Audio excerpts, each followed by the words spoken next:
January 22nd, 565. A hush falls over Constantinople. The longest reign the Roman world has seen in centuries has finally come to an end. Justinian the First is dead. For nearly 40 years, he sat on the throne of the Eastern Roman Empire, a reign so long that most of his subjects had known no other emperor. In that time, his name became synonymous with the very idea of empire. When Justinian ascended to power back in 527, the Roman world was a shadow of its former self. It was fractured, broken. The great western provinces, the heartlands of the old empire, had been lost for generations, carved up by Germanic kingdoms. Even the city of Rome itself was no longer ruled by Romans. Too many. This was simply the new reality, but not to Justinian. From his gilded palace in Constantinople, he held a powerful, unshakable belief that this loss was merely temporary, a historical wrong that could be righted. He had a vision, a grand and audacious one. The Roman Empire could be whole again. This wasn't just a dream, it was a mission, and Justinian was a man of action. On his command, imperial legions, the inheritors of Caesar's tradition, marched west. Their first target was North Africa, held by the Vandals. The campaign was swift and decisive. The province was restored to Roman rule. Next came the ultimate prize, Italy. This was a different story. The war against the Ostrogoths was a brutal, protracted struggle. It dragged on for years, a slow, grinding conflict that bled both sides. Cities were besieged, sacked, and left in ruins. But in the end, Justinian's general, the brilliant Belisarius, triumphed. For a fleeting, glorious moment, the Roman eagle once again flew over Rome, Carthage, and Ravenna. Roman rule had returned to lands that had been lost for generations, but this grand reconquest came at a staggering cost. The endless wars drained the imperial treasury, leaving it dangerously depleted. The very provinces they fought to reclaim were devastated in the process. Italy, once the prosperous heart of the empire, was left exhausted and scarred, a pale imitation of its former glory. Justinian's ambition had a very high price, and the empire would be paying it for a long time to come.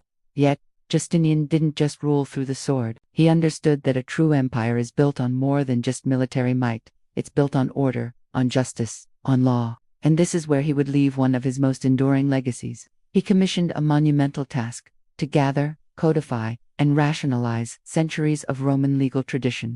All the complex, often contradictory laws, decrees, and scholarly opinions were to be compiled into a single, coherent body of work.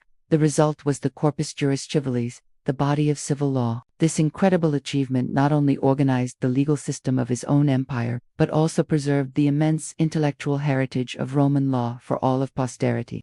Centuries later, when Europe began to emerge from the Middle Ages, it was Justinian's code that would form the foundation for many of its modern legal systems. He wasn't just a conqueror, he was the great lawgiver. In matters of faith, Justinian was just as resolute and uncompromising as he was in war and law. He was a devout Christian, and he believed that the unity of the empire depended on the unity of belief. There was one God, one empire, and one faith.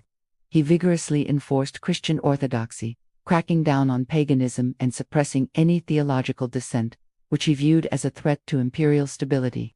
He saw himself as God's regent on earth, and it was his sacred duty to ensure the spiritual, as well as the political, health of his realm. And no monument expresses this fusion of imperial power and divine authority better than his greatest architectural achievement. In the heart of his capital, rising above the skyline of Constantinople, he built the Hagia Sophia, the Church of Holy Wisdom. When it was completed, it was unlike anything the world had ever seen. Its central feature was a colossal dome that seemed to float impossibly high above the ground, flooding the interior with a golden, ethereal light. It was a marvel of engineering, a declaration of faith, and a powerful symbol of Justinian's vision, an empire blessed by God, ruled from a magnificent capital, reaching for the heavens. For 1,000 years, it would remain the largest cathedral in the world, a testament to the ambition of the man who built it. But for all his triumphs, Justinian's reign was also stalked by disaster. It was a time of immense turmoil. The most terrifying of these was the plague. Around the year 541, a mysterious and deadly pestilence, now known as the Plague of Justinian, swept through the empire. It was relentless, killing with terrifying speed. It's estimated that it wiped out a huge portion of the population, perhaps as much as a third of the empire's inhabitants. The capital was devastated. The countryside was emptied. The plague weakened the army, crippled the economy, and cast a long, dark shadow over the emperor's later years. It was a catastrophe on a scale that was difficult to comprehend. As if the plague weren't enough, Justinian also faced rebellion from his own people. Early in his reign, a massive riot erupted in Constantinople, sparked by chariot racing fans. The Nika riots, as they came to be known, spiraled out of control, and for a few terrifying days, Justinian's throne hung by a thread. The city burned. The mob proclaimed a new emperor. Justinian was ready to flee, but his wife, the formidable Empress Theodora, refused to back down. Her courage stiffened his resolve. He ordered his generals to crush the revolt, and they did so with brutal efficiency. Justinian survived, but it was a stark reminder of how fragile his power could be.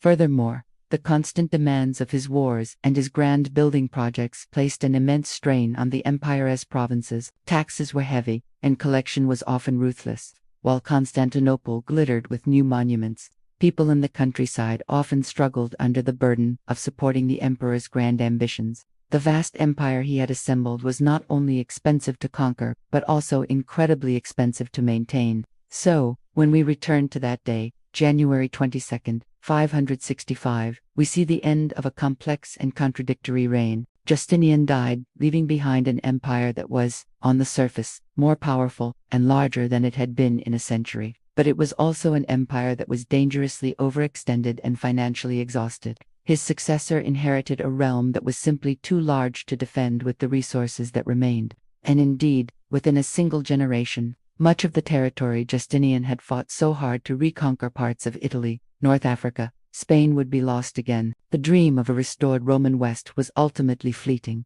but the man himself left an indelible mark on history. He was the last Roman emperor who truly tried to hold the ancient world together, to reverse the tide of history. He was remembered as a conqueror, a builder, a tyrant, and a saint. But above all, he was a lawgiver and a ruler who possessed an unwavering belief in the destiny of the Roman Empire.